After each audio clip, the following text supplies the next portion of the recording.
ባዩሽ እስር ቤት እንደገባች ሁላችንም እናውቃለን። እንግዲህ አቶ መስፍን ባዩሽ እንደታሰረች እና ይህ ሁሉ ነገር ያደረገችው ባዩሽ እንደሆነ ሲሰማ እስር ቤት ድረስ ሊጠይቃት ሄዶ ነበር እና ለምን ይህ ሁሉ ነገር እንዳደረገች እና የልብ ጓደኛዋ ላይ ለምን ይሄን ያህል ክፋት ልትሰራ እንደቻለች ጠየቃት። ባዩሽም እንግዲህ በንዴት ምን ልትሰራ ነው የመጣኸው እያለችም ጮኸችበት። ሰላምዬ በጣም ተናዳ ስለነበረ እችን ሴትዮ ከፊት የዞር አድርጉልኝ፣ ሌላ ነገር ሳይፈጠር ሰይጣን እየመጣ ነው እያለችም ስትጮህ ነበረ።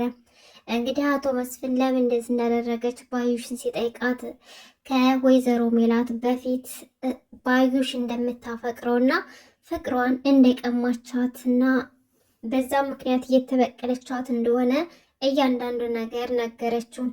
እንዴት እንድታደርጊያለሽ? ሜላት እኮ የልብ ጓደኛሽ ናት፣ አብሮ አደግሽ ናት። እንዴት ታደርጊያለሽ? እንዴት የጓደኛሽን ባል ትመኛለሽ? በዚህ ልክ እንዴት ታስቢያለሽ? ብሎ ሲጠይቃት ከእሷ በፊት እኔ ነበርኩ ማውቅህ፣ እናም በእሷ ምክንያት ነው እኔ ጋር የምትጣላው። ከዛ በፊት እኮ አንድም ቀን ተጣልተኛ አታውቅም። ይህ ሁሉ ነገር የምታደርገው ደግሞ ሜላት ናት። ስለዚህ ሜላትን የጠላኋት የዛኔ አንተን የወሰደች ጊዜ ነበር። ከዚያም ወዲህ እየተበቀልኳት ነበር። ያን ሁሉ ነገር ችግር ስፈጥር የነበረው እየተበቀልኳት ነበር ብላ ስትነግረው አቶ መስፍን በጣም ተናዷል። ሰላም ሰላም፣ ውድና የተከበራችሁ የቻናል ቤተሰቦች እንዴት ናችሁ? ከእኔ ጋር ሁሉም ሰላም ነው። ለዚህ ቻናል አዲስ ከሆናችሁ ሰብስክራይብ ያደርጋችሁ ቤተሰቡ ነው። እንግዲህ ልብ አንጠልጣዩ ተወዳጁ ኖላዊ ድራማ እንደቀጠለ ይገኛል። ክፍል 102 ቀጥሏል ማለት ነው። በዚህ ክፍል እንግዲህ ወይዘሮ ሜላት ለአቶ መስፍን ሁሉም ነገር የተፈጠረውን ነገርና የደበቁትን ነገር ነገረችው። እሱም ደግሞ እርግብ ብቻዋን ይሄን ሁሉ ነገር እንዳላደረገችና ከጀርባውም ደግሞ ባዩሽ እንዳለችበትና ጭንቅላቷን የመታቻት ጓደኛዋ ባዩሽ እንደሆነች ነገረችው። አቶ መስፍንም እንግዲህ በጣም ተናዶ ስለነበረ እንዴት ይሄ ሊሆን ቻለ? እኔ ያለው እንዴት ይሄ ነገር ሲፈጠር አላወቅኩም፣ ለምን አልነገራችሁኝም? እያለ ሲጠይቃት ወይዘሮ ሜላትም ደግሞ አይ ያልነገርንህ እኮ አንተ በጣም ችኩል ስለሆንክ የሆነ ችግር ፈጥረህ ደግሞ አንተም ሌላ ችግር ውስጥ እንዳትገባ ብለን ነው። አንተን ማጣት ስላልፈለግን ነው። ትዕግስት የለህም። ይህ ሁሉ ነገር ብነግርህ እኮ ሂደህ ባዩሽን ስለምትገላት ስለምናቅ ነው እና ለዛ ብለን የደበቅነ እያለች ነገረችው። እንግዲህ መስፍንም በጣም ተናዶ ቆይ ከኔ ሌላ የሚያውቅ ሰው አለ እንዴ ብሎ ስጠይቃት ሁላቸውም ያውቃሉ፣ ልጆቹም ያውቃሉና አንተ ብቻ ነህ የማታውቀው ብላ ስትነግረው በጣም ተናደደ። አሀ ለካ በቤቴ ባይተዋር ሁኜ ነበረ ይህ ሁሉ ነገር ሲፈጠር ያላወኩት ብሎ ተናዶ እንደምንም ታረጋጋዋለች። እናም ባዩሽን እገላታለሁም እያለ እየፎከረ ነበረ። እንግዲህ ሰላምዬና ሚናሴ ሀና ጋር ደውለው መታ አባቷን እንድታረጋጋውና የሆነ ነገር ችግር ሊፈጥር እንደሆነ እና በባዩሽ ላይ ጉዳት ሊፈጥር እንደሆነ ይህ ሁሉ ነገር ከመፈጠሩ በፊት ግን እንድታረጋጋው ነገሯት። ሀናም ደግሞ ቆይ እኔ ምን ማድረግ እችላለሁ? እናንተን ያልሰማችሁን እኔን የሚሰማኝ ይመስላችኋል? እያለች ብትነግራቸውም አይ ሀንዬ አንቺን በጣም ይሰማሻል፣ ስለዚህ የሆነ ነገር አድርጊ፣ አባታችንን ማጣት አንፈልግም እያሉ ነገሯት። እሷም ደግሞ በቃ እናንተ ተረጋጉ፣ እኔ ያሳምነዋለሁ አባዬን፣ እኔም ገና ሳልጠግበው ማጣት አልፈልግም ብላ ነገረቻቸው። ከዛም በኋላ እንግዲህ ሀና ያው የዛ ቤት መፍትሄ ሰጭ ስለሆነች አባቷን አናግራው እንዲረጋጋና ምንም እንኳን ባዩሽ መጥፎ ሰው ብትሆን እሱም መጥፎ መሆን እንደሌለበትና ግን ለምን የሁሉ ክፋት እያደረገች እንደሆነ ጠየቀችው። አቶ መስፍንም ካሁን ጀምሮ ሳይሆን ከድሮም ጀምሮ እማማን መጥፎ ናት እያለች በእማማ ላይ መጥፎ ስሜት እንዲኖረኝና መጥፎ አመለካከት እንዳድርብኝ እየሞከረች ነበረ እና ያው ሜላትንና አስቴርን መጥፎ ናቸው እያለ ትነግር የነበረ ምክንያቷን ግን አላቅም ብሎ ነገራት። እናም ሀናም አባቷን አረጋጋችው።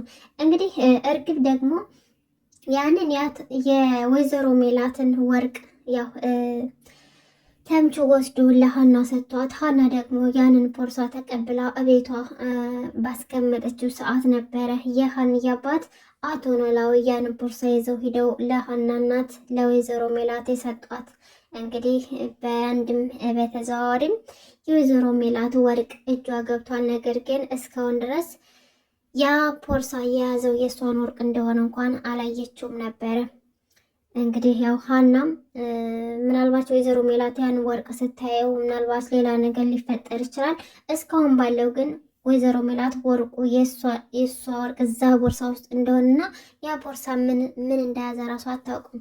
ሀናም ደግሞ ያ ቦርሳ ከቤቷ ሂዶ እነ ወይዘሮ ሜላት ቤት እንደደረሰ ምንም እውቀቱ የላትም፣ አታውቅም ማለት ነው። ተምቹም በተደጋጋሚ እየመጣ ይጠይቃል። እስካሁን ድረስ ቦርሳው አልተገኘም።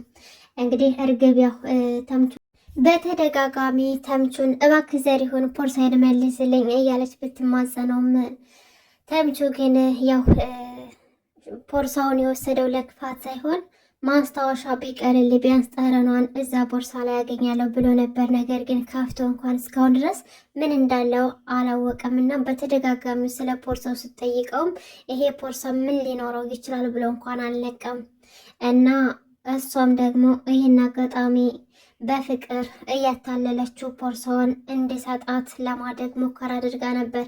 ነገር ግን ተምቹ ሀናን ሲጠይቃት ቦርሳው እንዲጠፋባት ስትነግረው በጣም ተናዶ ነበር ማለት ነው።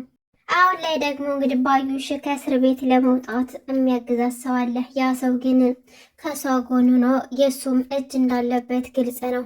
ስሜ እንዳታነሽ ቢጠይቁሽ እንኳን ስለ እኔ ምንም ነገር እንዳትይ፣ ከውጭ ያለውን ነገር እኔ ጨርሳለሁ እያለም ሲነግራት አይተናል።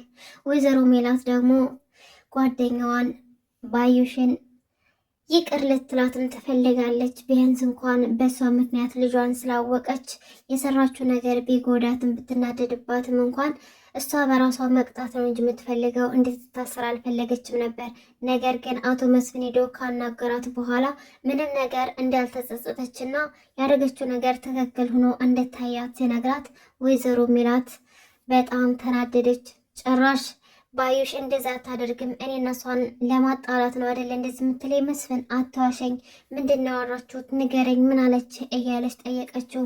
አቶ መስፍንም ሜሉዬ፣ እኔ ምንም ማሽሽ ነገር የለም፣ ባዩሽ ጭራሽ ምንም አልተጸጸተችም፣ እንደውም በተደጋጋሚ ነበር እርግጠኛ ሆና የነገረችኝ፣ ደግሞም ከእስር ቤት የምትወጣ ይመስለኛል፣ ምክንያቱም ሁኔታዋ የምትወጣ ነው የሚመስለው።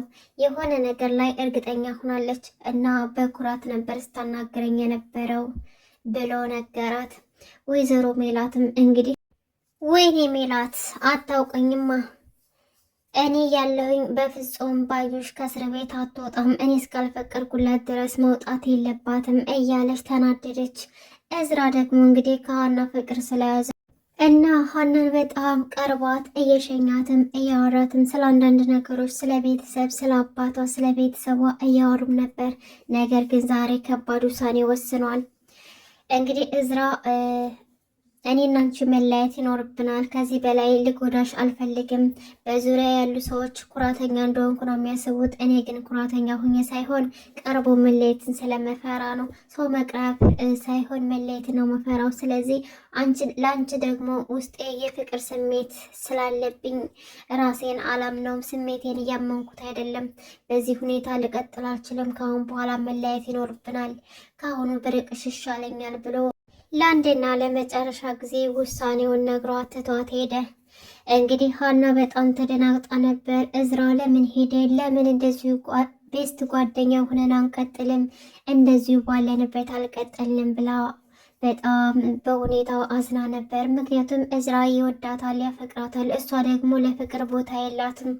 እናም ጆሮም ደግሞ በባለፈው አብሮ ሆኖ ሳያቸው በጣም ቀንቶ ነበር እና ሀናና ጆሮ አብረው መሆን አለባቸው። ምንም እንኳን እዝራ ጥሩ ሰው ቢሆንም ነገር ግን ሀና የጆሮ ነው መሆን ያለባት። ምክንያቱም ጆሮ ለሀና ብዙ ነገር ሲያደርግላት ነበር ከመጀመሪያ ጀምሮ። ስለዚህ ሁለታቸው መጣመር አለባቸው ብዬ አስባለሁ። እንግዲህ ውድና እየተከበራችሁ የቻናል ቤተሰቦች ለዛሬ ያስኩላችሁ ኖላዊ ድራማ ይህን ይመስል ነበር። እስካሁን አብራችሁ ስለቆያችሁ ከልብ እያመሰገንኩኝ ለቻናሌ አዲስ ከሆናችሁ ሰብስክራይብ በማድረግ ቤተሰብ ሆኖ እያልኩኝ እንግዲህ ለዛሬ እዚህ ላይ ይበቃኛል። በቀጣይ ቪዲዮ እስከምንገናኝ ድረስ በያላችሁበት ሰላማችሁ ይብዛ። ላይክ ማድረጋችሁን ማትርሱ፣ ሰብስክራይብ አድርጉ ቤተሰብ። አመሰግናለሁ። መልካም ጊዜ